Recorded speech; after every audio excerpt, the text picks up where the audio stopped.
Hello बच्चों, let's take a given question. The question says, how can three resistors of resistance 2 ohm, 3 ohm and 6 ohm be connected to give a total resistance of A 4 ohm and B 1 ohm?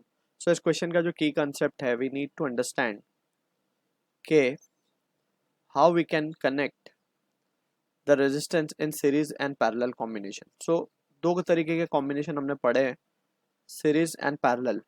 So series की अगर हम बात करें, so let's suppose we have two resistance of value R1 and R2 and current suppose I is flowing. अब यहाँ पे हम देख सकते हैं कि दोनों ही रजिस्टर R1 R2 से same amount of current I will be flowing. So in this situation we can say कि दो रेजिस्टेंस है they are set to be connected in series. So यहाँ पे हम इनका इक्वलेंट निकाल सकते हैं and that equivalent will be R1 plus R2 simply. ठीक है. Whereas on the other hand अगर हम बात करें पैरेलल कॉम्बिनेशन की, सो अगर इस तरीके से दो रेजिस्टेंस हमारे पास कनेक्टेड है, ठीक है, तो यहाँ पे हम देख सकते हैं कि करंट अगर आई फ्लो होगा इसमें, तो I will be getting divided at the junction और rather we can say node. So यहाँ पे दो तरीके से करंट डिवाइड हो जाएगा I1 और I2 में. लेकिन यहाँ पे जो पोटेंशियल डिफरेंस होगा across this two resistance, let's say R1 and R2 will be the same. So यहाँ पे पोटेंशियल डिफरेंस सेम होता है across other resistance, so they are set to be in parallel. So इनका जो equivalent निकलता है वो निकलता है 1/R equivalent will be equals to 1/R1 plus 1/R2 and so on. ठीक है, यहाँ पे भी एंड सो ऑन जितने भी रजिस्टर होंगे इस तरीके से we can keep on adding up. तो यहाँ पे फर्स्ट पार्ट में हमसे पूछा है कि हमें आर इक्वलेंट चाहिए 4 ohm basically to give a total resistance, यानी इक्वलेंट हमें चाहिए इन तीनों का 2, 3 और 6 का 4 ओम.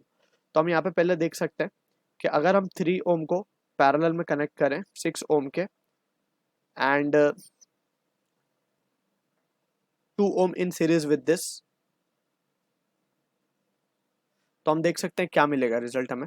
तो वी कैन राइट 4 ओम मिलता है क्या नहीं, हम वो इक्वलेंट चेक करते हैं. पहले इन दोनों को देखते हैं आर इक्वलेंट क्या आना चाहिए हमारे पास. आर इक्वलेंट क्या आएगा, it will be R equivalent इन दोनों का, पहले तो पैरेलल में है ये दोनों, तो पैरेलल कॉम्बिनेशन का फॉर्मूला लगाएंगे 1/R1 प्लस 1/R2, इनको क्रॉस मल्टीप्लाई करके रेसिप्रोकेट करेंगे to get the value of R equivalent.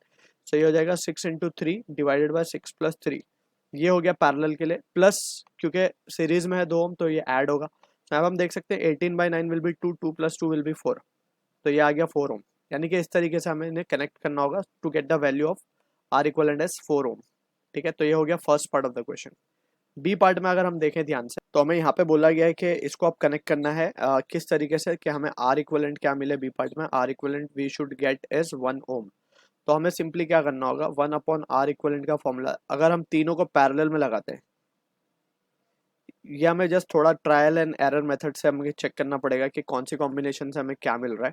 सो पहले हम यहाँ पे अगर पैरेलल में लगा के चेक करते हैं तीनों को, तो 1/1 प्लस 1/2 प्लस 1/3 प्लस 1/6. अब एलसीएम लेंगे तो 6 हो जाएगा, तो ऊपर आ जाएगा 3 plus 2 plus 1 divided by 6, common हो जाएगा एलसीएम. ठीक है, तो ये आंसर आएगा 5 plus 1 6/6 that is 1 ohm. So this is the value of